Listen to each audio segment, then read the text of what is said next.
नमस्कार, NCERT classes talk में स्वागत है आप सभी का। आज के इस वीडियो में हम आर्टिकल्स से संबंधित प्रैक्टिस करेंगे। आर्टिकल्स के सेंटेंस दिए गए हैं, उनमें आर्टिकल भरेंगे। तो हमारा सवाल है fill in the blanks with articles a, an और द। ए, एन और द का प्रयोग करना हमें। पहला हमारा सवाल है श्याम प्लेज ब्लैंक पियानो। तो पियानो क्या है? एक इंस्ट्रूमेंट है। तो किसी भी इंस्ट्रूमेंट से पहले हम किसका प्रयोग करते हैं? द का प्रयोग। तो यहां पर हमारे ऑप्शन में क्या आ जाएगा? द। तो यहां हमारे आ जाएगा द पियानो। उसके बाद में है दूसरा iron blank iron is blank hard metal. तो किसी भी कोई भी धातु होती है उससे पहले किसी भी प्रकार का हम आर्टिकल का प्रयोग नहीं करते हैं। इज हार्ड मेटल ए, यहां पर ए का प्रयोग करेंगे क्योंकि ये एक धातु के बारे में बता रहा है कि जो लोहा है वो एक कठोर धातु है। एक कठोर धातु है, इसलिए ए का प्रयोग किया जाएगा। यहां आयरन की क्या बताई जा रही है? विशेषता बताई जा रही है। ठीक है। Who invented microscope. कोई भी ये किसने माइक्रोस्कोप को किसने इन्वेंटेड किया? तो इस कोई भी अगर खोज होती है, कोई भी आविष्कार होता है, तो वहां पर क्या करते हैं?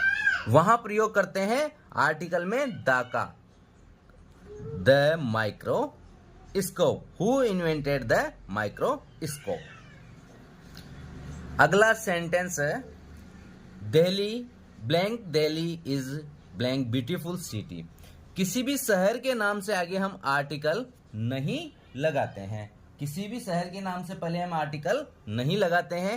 इज ब्यूटीफुल सिटी, यहां पर विशेषता बताई जा रही है, एडजेक्टिव है।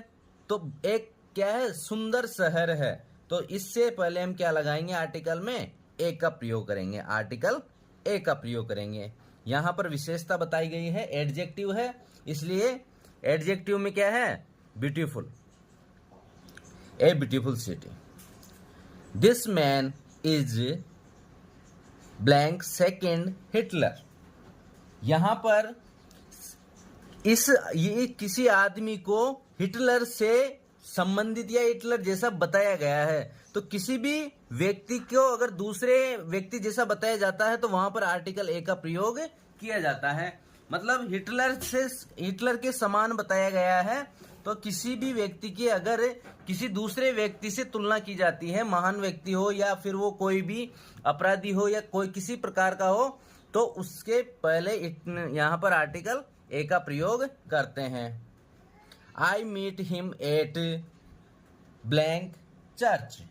अब यहां पर आएगा आर्टिकल में द चर्च आएगा, क्योंकि यहां चर्च के अंदर प्रार्थना करने के लिए नहीं गया है। अगर चर्च के अंदर प्रार्थना करने के उद्देश्य से जाते तो यहां पर आर्टिकल में द का प्रयोग नहीं करते। लेकिन ये वहां पर क्या हुआ? वहां मिले हैं, वहां उससे मिला है, चर्च के पास में क्या मिला है, इसलिए यहां पर क्या आएगा? आर्टिकल में द। लेकिन अगर चर्च हो, हॉस्पिटल हो या फिर स्कूल हो, अगर आप वहां पर किसी जो उद्देश्य है उसी से जा रहे हो, जैसे हॉस्पिटल के अंदर जा रहे हो, इलाज कराने जा रहे हो, तो वहां पर आर्टिकल का प्रयोग नहीं करते हैं।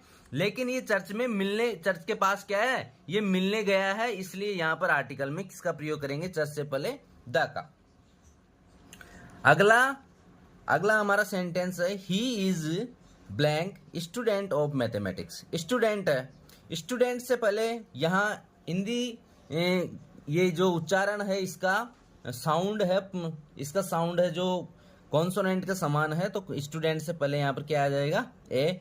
और ही इज ए स्टूडेंट, ये पहले से ही जाना हुआ है, ये इसको जानते हैं कि ये एक विद्यार्थी, गणित का विद्यार्थी है। तो यहां पर किसका प्रयोग करेंगे? ए का प्रयोग करेंगे। यहां पर he is a student of mathematics. अब यहां पर स्टूडेंट से पहले किसका प्रयोग करेंगे? ए का प्रयोग करेंगे साउंड के हिसाब से। और इसको हम पहले से जानते नहीं थे, इसको बताया गया है कि ये क्या है? गणित का विद्यार्थी है। इंडेफिनेट आर्टिकल का प्रयोग होगा इसमें ए। यहां है बेड इज ब्रोकन, ये पहले से ही पता है, ये डेफिनेट है। ठीक है। तो डेफिनेट में किसका प्रयोग किया जाता है आर्टिकल में? द का। तो द बेड इज ब्रोकन। अगला है please give me 5 rupee note. 5 rupee note. अब यहां पर 5 रुपी नोट, 5 रुपए का नोट, कितने नोट? एक नोट दें। तो यहां पर काउंटेबल नाउन है ये क्या है? काउंटेबल नाउन है, सिंगुलर है, तो इसलिए किसका प्रयोग करेंगे? ए का प्रयोग करेंगे। यहां अगला सेंटेंस है blank sun rises in blank east. तो सन